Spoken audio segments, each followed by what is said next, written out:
reminder that God's involvement in the world is expansive. It's not just limited to the temple. It's not just limited to Jerusalem, the holy mountain or holy hill. It's not just limited to the Jewish people, but God can work in surprising ways and in moving the powers that be. The king of Cyrus, the king of Persia himself.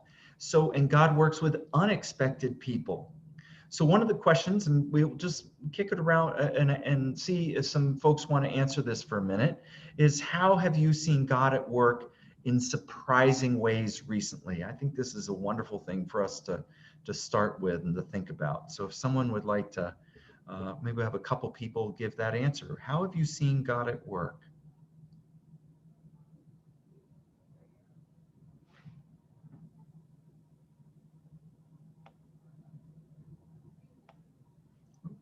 Move you around again, move back.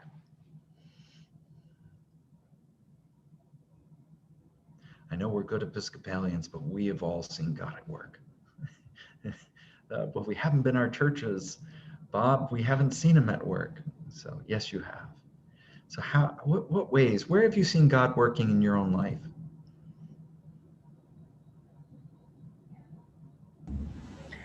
I can say something. Great, Cindy, go ahead. Thank you. I feel like the craziness of COVID has allowed us to deepen our spirituality, deepen our connections, all through Zoom.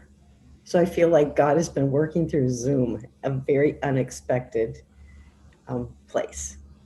How would you, could you give us an example of what that sounds like or feels like? You mean? Or, yeah, can you give us a bit of an example? You said God's working in Zoom, deepening spirituality and your connection. Can you tell us? Yeah, like in my parish, we have now morning prayer every day with up to 40 people, Compline every day with about 35 people, right, who never got together before, and we've been praying daily together for 18 months. That's and beautiful. So we've gotten to know each other, praying for each other. Connections are being made with people all over the country, and it's just, yeah, and people's prayers are changing. I think that's something I've noticed, that people's prayers are changing and they're much more inclusive and expansive. Nice. Your words. Nice. That's beautiful. How about one more example like that? If someone has something, how's God worked with you?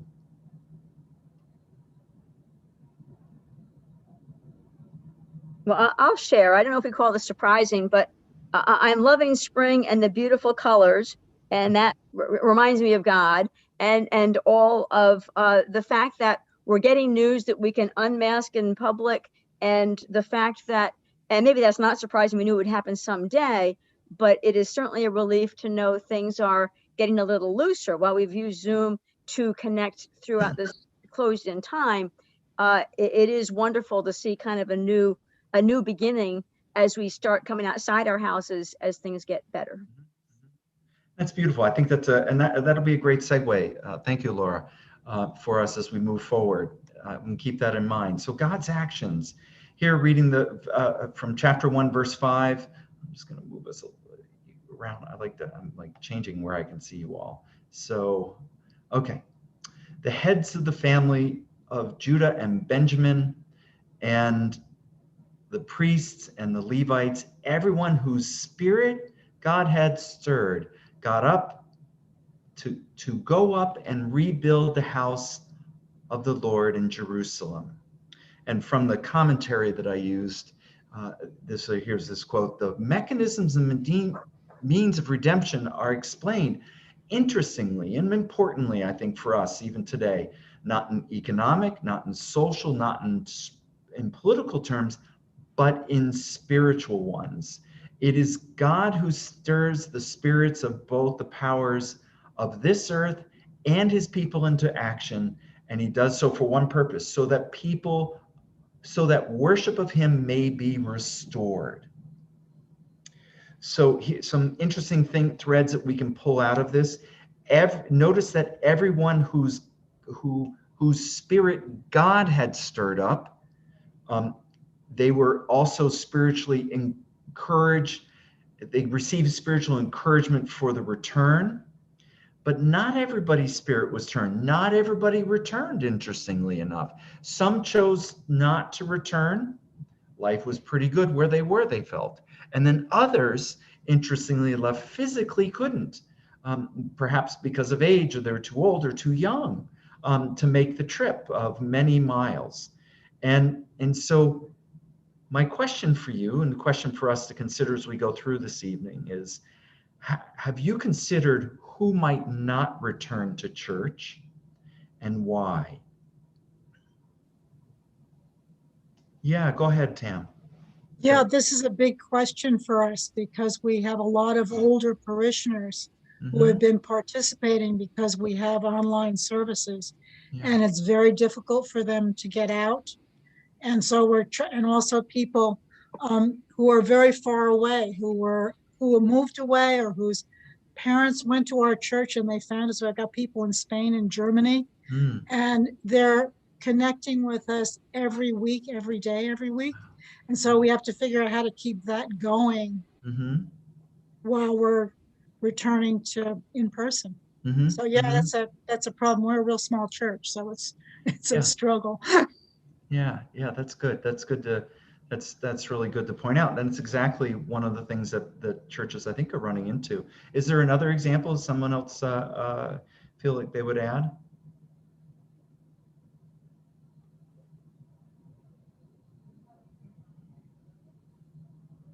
I guess If I'll I go may. again. Go ahead. Go ahead. Is that Scott?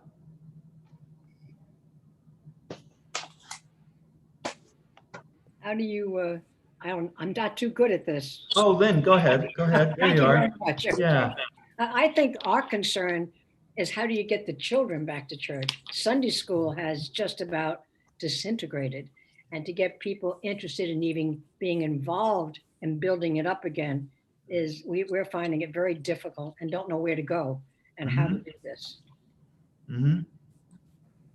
That's a really good point. Thank you for sharing that. And one last thought, or anyone else? Because I know we had two people kind of. Well, I spoke, but I did speak before, but I'll real quick say, I think to some degree, people have gotten used to Zoom. Some people maybe even prefer it. And there's also a nervousness so far to coming back out. Some people I know aren't going to come back out because they're still nervous of COVID. Right. And so it's interesting, right? And so let's see how Ezra plays that out, because I think those are all really good concerns. So in chapter 3, verse 3, the subject is really around fear and anxiety. So the Judites, as they returned, they set up at the altar on its foundation because they were in dread of the neighboring people, and offered burnt offerings upon it to the Lord morning and evening. Now, here's what the commentator I thought is helpful around this. Most strikingly of all is the writer's insistence that the return first recorded the response to the fear of the people, right, was to prepare for and recommence their worship of God. Prophecies around this time, you can look at Hagar, were keen to prescribe cultic restoration as a reassurance of God's presence and as an antidote to society, to anxiety. So in this case, for them, and that I'm not going to sweep aside anxiety as some, just after a prayer to God and everything's going to be fine. But in this case, for them, it relieved their fears as they returned back, but were afraid of the neighboring peoples that they encountered as they returned. They began to worship God as the focus, and to focus on that as a means of contextualizing and framing out their fears. So my question for you, and for you to consider with your church, is if they haven't, how have your people, and your people is your congregation, expressed their fears, or maybe they haven't or haven't considered this, And if not, how can you use restoration of worship as a sign of God's reassuring presence? And the caveat I'll put into that is that, and I was talking with Canon Corrado before this, is I have this, I follow a lot of churches on Instagram. I'm a priest, it shouldn't be a surprise, right? So so I have this this photo. This is a posting from a church. I'm going to hide the name of the church. I don't want to get them in trouble purposely, but if you can see this, you can see that there's a bunch of, it says, "Come home," right? In all caps. And there's a whole bunch of groups of young people standing behind it, and they're jumping up and down in celebration. And none of them have masks on. What is that, right? And so there's a church that is just the people whoever put that together thought, you know what, everybody just wants to be back together. But the question is that not everybody feels it's safe yet, right? And so how can we, as the people of God, what can we do to help people express their fears? And I think naming it and acknowledging and expressing are fundamental first steps of finding your way through the anxiety. And I think that's important piece here. If you follow along with this, they set up the altar on its foundation because they were in dread, okay? That they understood how they felt. So I think to allow the celebratory feelings of getting back are important, but also to be able to express those fears. Anybody want to add a thought here before I move to the next slide?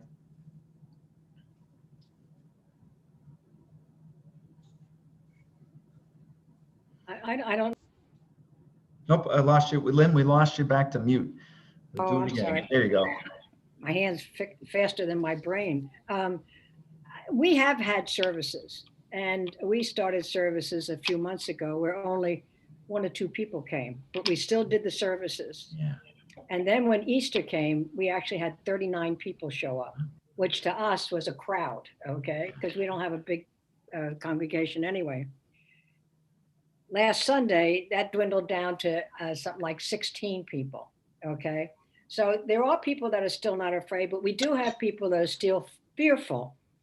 And we have all the things in place to be able to have them come and safely.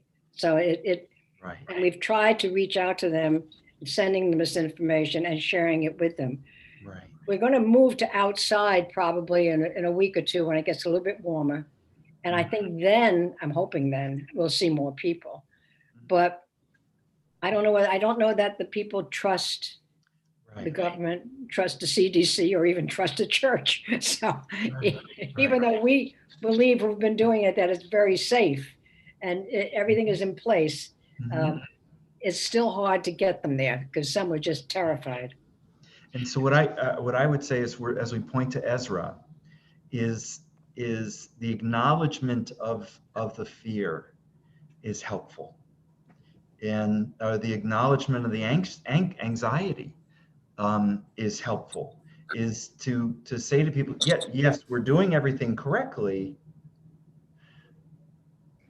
and we understand that may not be enough. And one of the ways to kind of say it's enough, is to acknowledge, hey, we've all been locked up for, or isolated, right, for a long time. And so how do we do that? How do we feel comfortable with that? So that's good. Let me, and so what I would suggest, one of the things that I've taken from Ezra is, hey, let's look at how we can do our restoring, not of saying we're going to get back together as a community and welcome back home to our community, but to that worship, our worship is a sign of God's presence in our lives. So let's move on here. Let me just kind of be careful of my time. But okay, so shouts of here's where we have it, right? Shouts of joy mixed with loud weeping is in this verse, these 2 verses. Let me read them for you. But many of the priests and Levites and heads of the family, old people who had had seen the first house on its foundations, meaning the first temple, wept with a loud voice when they saw this house. The new house wasn't as nice as the old house. It wasn't as big as the first temple, though many shouted aloud for joy because they were happy to see that there was a church, a temple to turn to, so that the people actually couldn't distinguish the sounds of the joyful shout from the sounds of the people's weeping, for the people shouted so loudly that the sound was heard far away.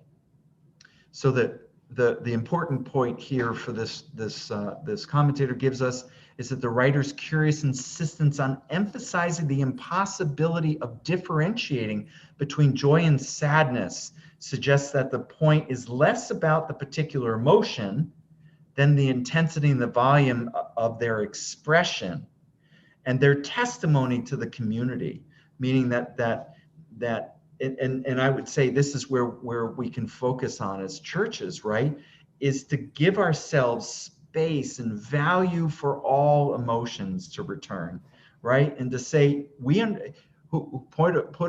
understand you're afraid, or I'm afraid too. Maybe the priest says, I'm a little, this is all kind of fearful for me. But, right, we worship God and we're going to do that as safely as possible, right? And following all the safety guidelines, because it's important for us to gather as communities to worship God. That's what Ezra would say. That was the experience of the people there. And so the question, and I'll ask the second one for you is, or with the both, either question, right? Is in what ways could your people's expression be a testimony for your parish's community? Meaning, how could it be an expression for your town or village or city that you live in? So let's maybe someone would like to give their thoughts on either one of those questions.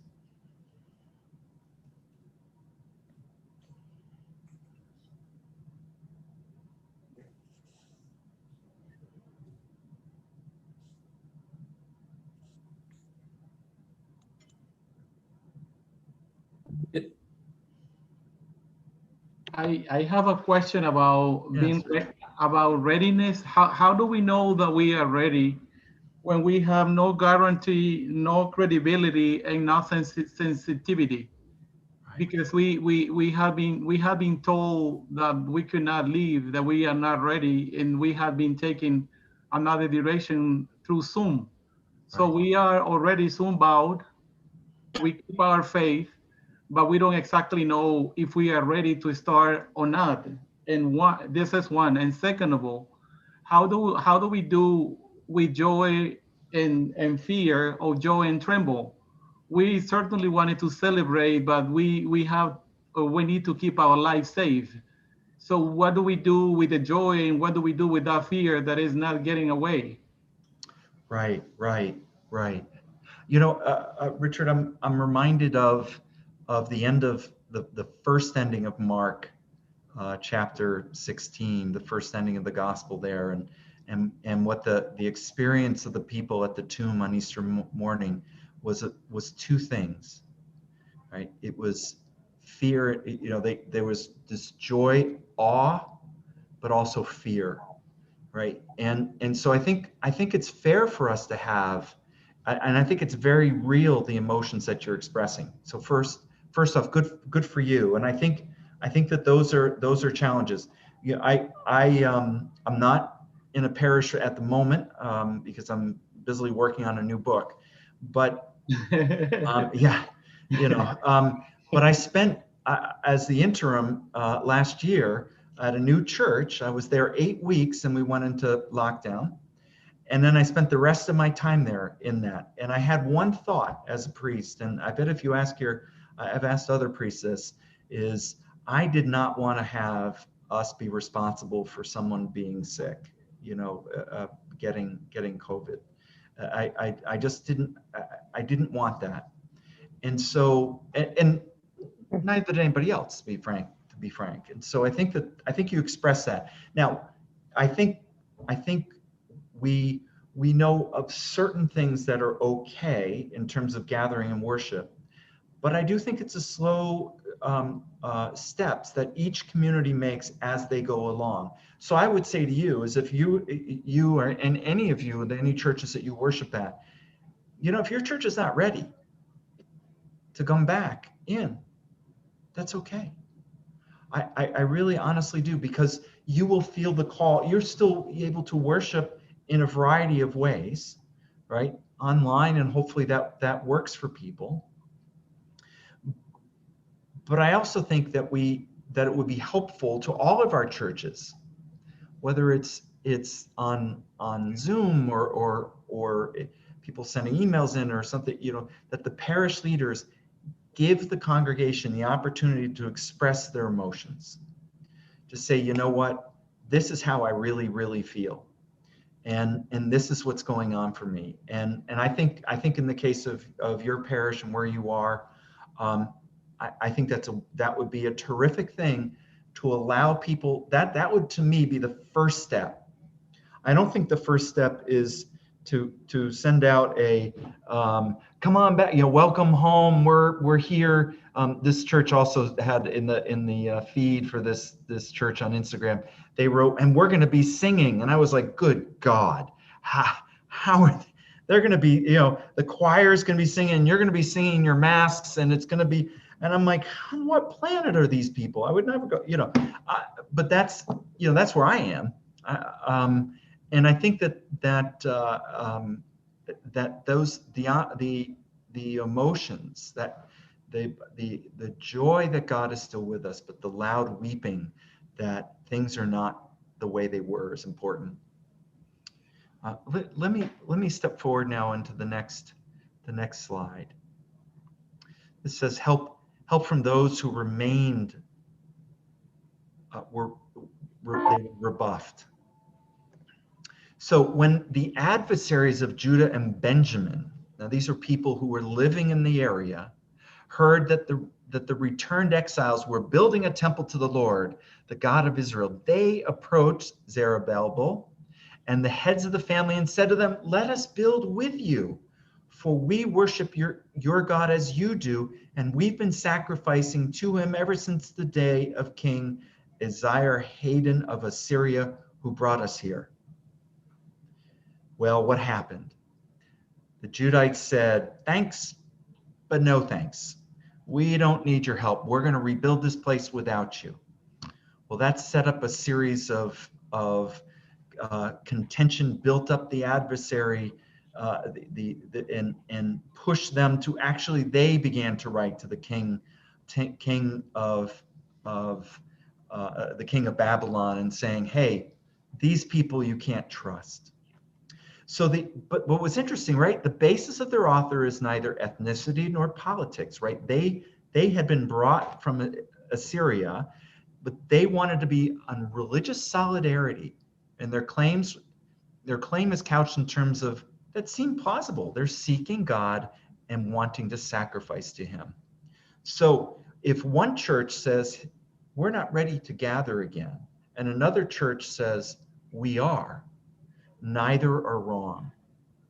Or if some people in your congregation say, we're ready to gather, we need to gather, and others say, not yet, right? It's not a question of it's not a question of saying, well, you don't believe the way we believe, which is what a mistake the Judites made, saying, no, you're not the right people here.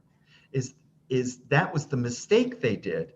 And so the suggestion here is, and the question I have, is people will return over the course of the coming year. Some are going to be excited like that church that I showed you on Instagram. And others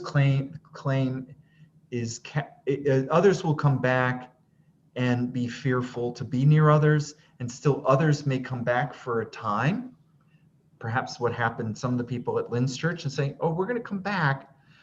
Okay, that was a little too much for me. Not everybody in that group, but maybe some people said that was a little too much, and they decided to some will decide to stay, and some will decide to wait, and some may leave. So how can you anticipate varied responses that people may have? Because I think we're all going to have that, right? What do we think?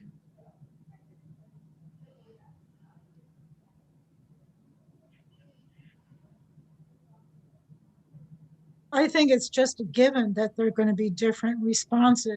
Right. And so that, to me, the problem for us as a small parish is maintaining, I think we need to maintain both.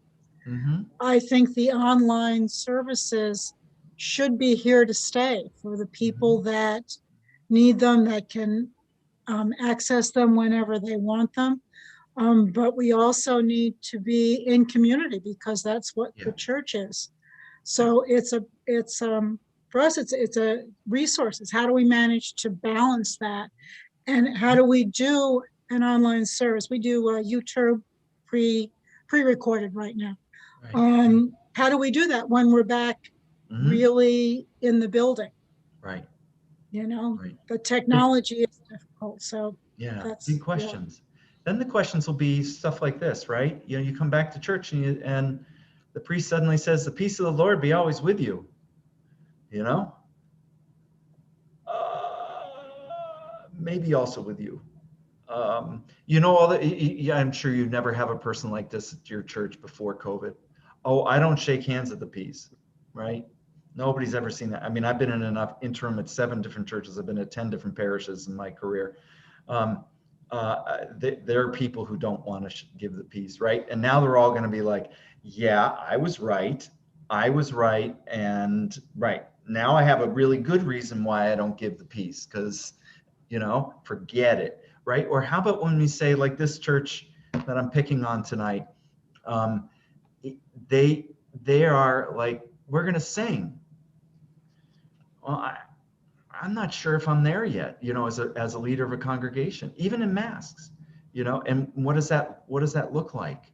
And so, but other congregations might be like, you know what, it's fine, or we're going to be outside and it'll be fine and we're distanced and it's okay.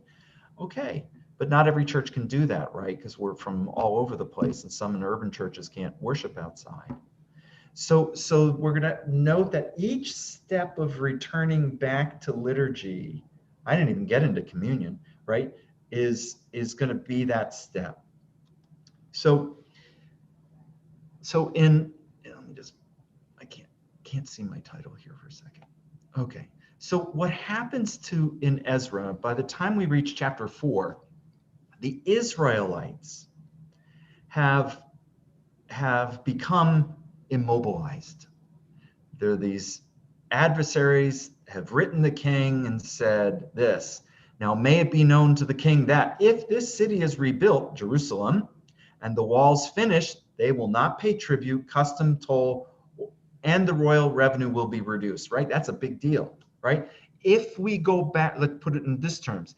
If we go back into worship, everybody's going to get sick and we're going to close. Right? That's that kind of, and so the answer for them, unfortunately for the Judites, was that they were immobilized by the intimidation, and it felt like intimidation. The community and its building activities were immobilized by the intimidation long before they received an official order to cease and desist. So here's the reminder of what David said to Solomon when he was building the very first temple. "Be strong and of good courage and act. Do not be afraid or dismayed, for Yahweh, God, my God, is with you. He will not fail you or forsake you until all the work for the service of the house of Yahweh is finished." They went back into the reminder of relationship. It wasn't about community. It wasn't about, we need to gather for the sake of gathering. We need to gather for the sake of worshiping God. So people may become frightened again by the virus. And what may happen, right? We could see this happen, is some will look to external information or guidance to change church practices. Hey, the CDC says we can't sing yet. We can't sing, right? Well, what are we going to do at that time? Do we just stop and mobilize? What are the ways that we can do to remember to be focused on the reassuring presence of God so that we're not immobilized, so that we can return to or reestablish or rebuild our community as a worship community to God. And it'll be different for everyone, but that's my question. So let's open that up. If anybody would like to have a statement there and give your ideas of opening back up.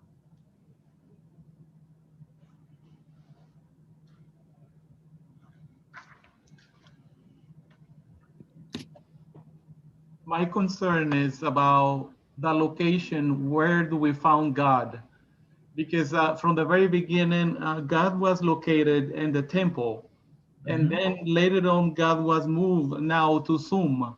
So in our way back to church, where do we locate God that we could be faithful to him, that we could build a community, and at the same time that we could be a company for one another and build a very strong way of continue doing Jesus' mission?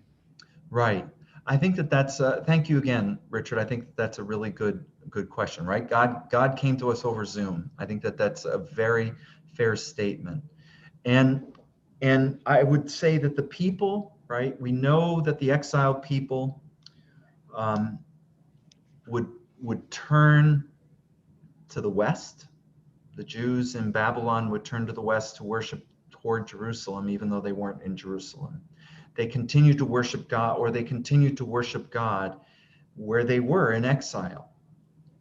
And we know that because if we remember Daniel, in the book of Daniel, or we remember Meshach, Shadrach, and Abednego, right, in the furnace, and God was there with them, right? Even though those are during the period of exile. So we know that God is not just located in the temple, but we also feel the draw to be people of a parish and to return to that. It's our natural way of being as community and as Episcopalians to want to gather again in that way. So again, I would say is God's presence is not incumbent on where we worship God, right? And that's important for those that are going to stay away from church for whatever reason. And those that have connected to church in ways they hadn't been able to in the past, right? Because now we're much more flexible being on Zoom and on YouTube and Facebook Live and all the things like that. So there's important to emphasize also to understand that our houses of prayer have power in them that is important for us to remember. So I think it comes down to choice. It's not a requirement to return to church, and it may be at a place where churches say we're going to worship in a new and different way and not encumbered by a building. And there's nothing, I think, wrong with that either. But again, that's each community's decision as we go forward. So let's move to this next slide here. And so they finished building by the command of God of Israel and by the decrees of Cyrus, Darius, and King Artaxerxes of Persia. So it took time for them to do this. And this house was finished on the 3rd day of the month of Adar, in the 6th year of the reign of King Darius. And what I want you to keep in mind here is the date of completion is carefully noted. And to a sense, it fulfills prophecy, as we can see in Jeremiah. What is really interesting and important is for us and for your church's posterity and history is how can we recognize the restoration of worship in our buildings if that's something we want to do and when that happens. Because my argument is, and Ezra argues, it's a big deal. It's a big deal for us to move back to our buildings. It's a big deal for that decision to be made. And the people 100 years from now are going to be really interested in to see what we did.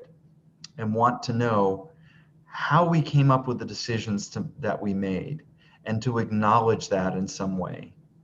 I think it's also important for us to recognize and give space to the loss that has occurred, that the people who have died that we weren't able to be with during the period of COVID, and that we weren't able to mourn or celebrate their lives in the ways that filled us completely, or the celebrations of graduations and confirmations and baptisms and weddings that weren't done the way that we had dreamt of. I would also ask us, what would you say now? What are some of the silver linings that have emerged from the pandemic?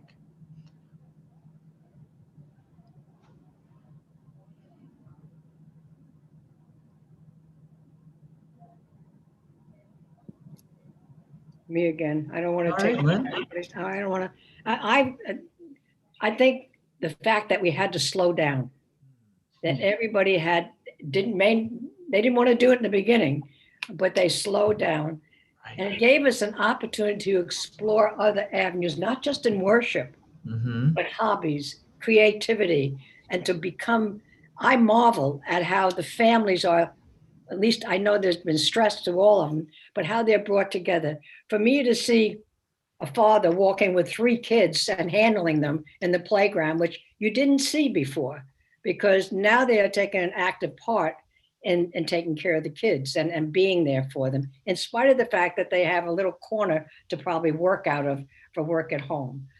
So slowing down, finding things that we didn't know we were able to do, or capable of doing. And the other thing for me is, because I am involved in feeding programs and things, to see how people have reached out to the people who are lonely, who do need help, and and reach out to them. So there's always some good that comes out of these terrible things that happen to us. And I don't care what the disaster is, the goodness of humanity of people just comes forward. And we know we're going to get over this, because we are God's children, and we know we're going to be fine. But it's helping people to feel that and to experience it. And as you said, we have to listen to the people who are fearful, listen to them who are anxious. But when we opened up, we have music, but we don't sing. But they never sang before anyway. I mean, really, they didn't do much singing. So what we said to them, you can, wear your mask, you can hum, clap your hands, stamp your feet, do whatever it is that helps you to praise. So, and it works, it does work. So Good. I don't want to go on about it, but there is good, and there is good. Good. We have Susan, and then we have Laura. Okay, great. You go ahead. I would like to echo what Lynn said. A couple of things that, certainly in our church, and Tam, who had been speaking earlier, we're sister parishes. So we've been worshiping together online, and we've been having outdoor communion. And we do have a much older population. I'm 60 something, and I'm the youth group. So the thing that's your youth group is what, in their 40s? Yeah, no. I'm 60 something. So well, maybe these days a youth group is in their 40s. Hey. No, our youth group is in the 40s. The other church, we have exactly. the 40s. You guys are the 40s. I'm the quote baby of the group. Anyway, what I wanted to say was that one of the things that happened was our priest, who just retired, Cooper, couldn't make the same kinds of pastoral visits that she used to. And parishioners stepped in. And it was true for Tam at Trinity as well, where people were making phone calls and checking in, especially on the ones that didn't typically raise their hand and say, I need help, or I'm frightened. And I think that really, despite the fact that we're not seeing each other weekly, other than on Zoom, I think it really strengthened some bonds. And that was a blessing. The other part of things that I think have come out of this, to echo what Lynn was saying, is Tam and I are both on the board of the local food pantry, and I've been running the in-person distribution on Tuesdays. And all of a sudden, it's like all of these people came forward And we, set up everything to be socially distant and all of that stuff. But, we've had people really dedicated. And even though, we've moved on through this pandemic, they keep coming. They keep coming. I'll pack on Monday. I'll do this. I'll carry the bags. And what was clear to me was that there was this pent up need to acknowledge and to help others. That all of a sudden you're out of your own bubble of getting on the train and going to the city and working and doing all the things. Suddenly they're home and they can look around and consider, you know what, this is terrible, but I'm so much better off. And people have been able to act on that. And I'll stop talking. Thank you, Susan. Yeah. There was someone else who wanted to speak. I didn't. Oh, okay, Terry. Can you unmute? Yeah, you're unmuted. Or Wes, I'm not sure. It doesn't make any difference. The one thing that is a silver lining, I think, for all of us is trust. If we trust one another, we can get a lot more done, and we can be understanding of those who are fearful and those who are not, because the ones who are not fearful may need more guidance than those who are. But the other trust comes from working with your priest. The priest is keeping up with what the diocese has to offer and what the diocese is teaching us about what we can do. And our priest is very good about keeping right on top of that if we listen. Good. Nice. And the trust factor is very important. Thank you. Yeah, thank you for that. Eric asked, does no one know what worship looked like in 1918? For any of the wardens and vestries, I would say you have your history books. You should, you can look in there. At least the service registers, if you haven't had a fire in the last 100 years, they should all be there, and have copies of them, so you might be able to find that. I did take a look at some of the newspapers from the time around that time, and the number of deaths. They had oversized newspapers at the time. And way down on the bottom of the front page, in a very small corner, was the recorded number of deaths in that town. Everything else was about the return home from World War I and everything being kind of coming, all those folks and servicemen coming back from Europe. That was the focus, certainly at that Christmas time. So, but I would say, it would be interesting, is to take a look at your history books. It should have. It's what will be surprising is that you'll find that it was not a big highlight in comparison to the buildings that went on in the 50s and 60s, but it's in there. It might be interesting for you all to find out. So I have one last slide here. Let's see. And I'm going to move some things out of the way. So community building is at the heart of the book of Ezra, the books of Ezra and Nehemiah. The single narrative books portrays restoration and reformation of God's covenant community.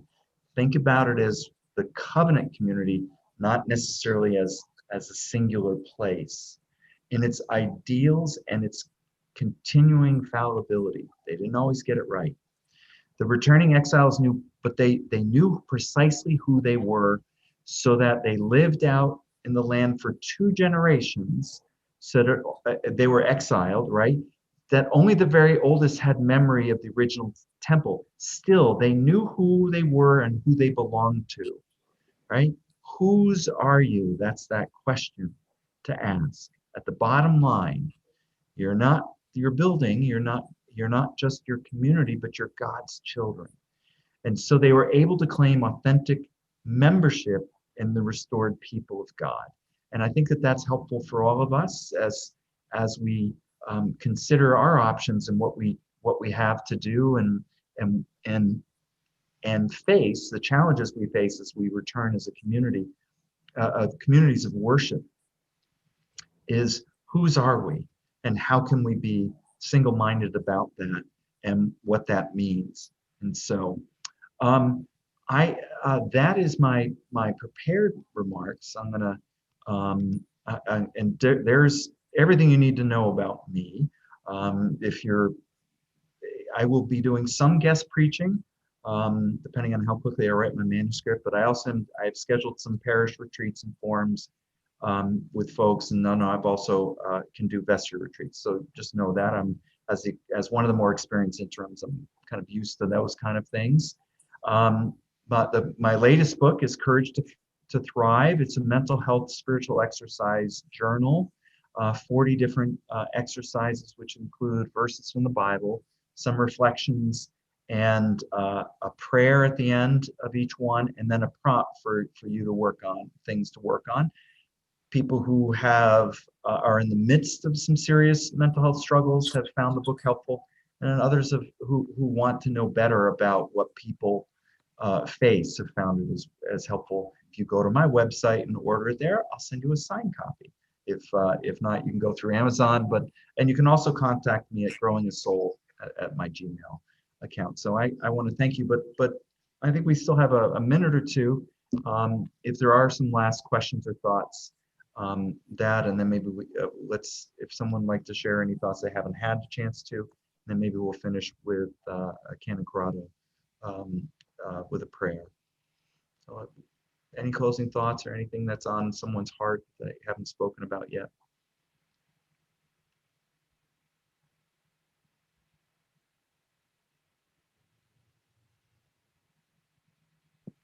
I'm grateful that you reminded us that we have to invite people to tell us how they feel.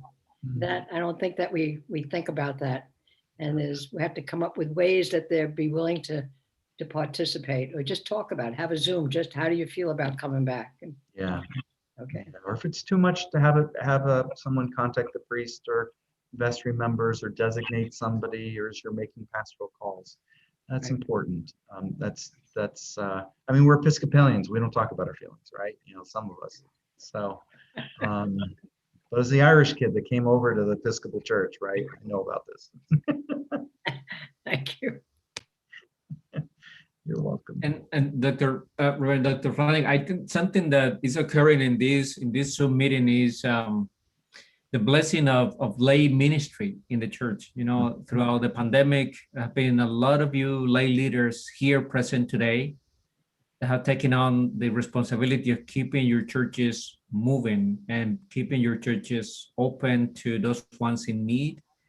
And the church is grateful for all of that. I think there's a blessing in what you have done that you continue to do, and that ministry of presence and service that you have offered to all of us. So we are grateful for that, and for everyone, lay and ordained ministry. This has been a time where we have been invited to do things together and to invite each other to deeper understanding of God and ourselves as communities of faith. So thank you for your ministry and of presence and service to the whole church, the whole community as well. And to you, Dr. Flanagan, thank you for the time. As again, you're always timely in bringing something new to us in the diocese. And we'll continue. We are going to have 2 other conversations with you next month. Again, next month is Mental Health Awareness Month. And we are going to dive deeper into this topic in some other conversations that we are going to have here. But with Dr. Flanagan, we are going to be on May 18th and May 20th. May 20th will be from 6 to 7 p.m. again, and we are going to be communicating the topic and all that. So thank you for your participation today. And thank you, Reverend Dr. Flanagan, for your presence and gift to this diocese here with us. So thank you. God bless you all. You are God's children, and through all of this. And I'll just say to throw out for the next time, if you want to have someone else come on or that kind of, we're going to talk about purity and cleanliness as a spiritual sense of how do we gather in that sense. And the Bible talks a lot about kind of clean and unclean, and what does that mean? And we're going to look at that in relationship to our own worship and how we can offer that up as ourselves and be in that place that is so very important of acknowledging and finding our way. Thank you. And Lynn, I would like to invite you, Wordle, to if you can bless us before we depart. Yes, I will. The Lord be with you. And also with you. Most gracious God, we are so thankful for this opportunity to hear the work that you have done through Ezra and for all your prophets. We are grateful all of the people who reach out to others in this time of distress and worry and anxiety. And we are grateful for all that you have blessed us with in this time. And we ask you that you would continue to open our hearts, open our minds to know you, to be with you, and to invite you in, and that we might reach out and do the work you have called us to do. We ask it all in Jesus' name, and may we all return safely to our homes. Take off your mask, you're there already. God bless you. Thank you. Amen. Amen. Thank you. Thank you. And thanks everyone, and have a blessed rest of the day today. Thank you. Yeah.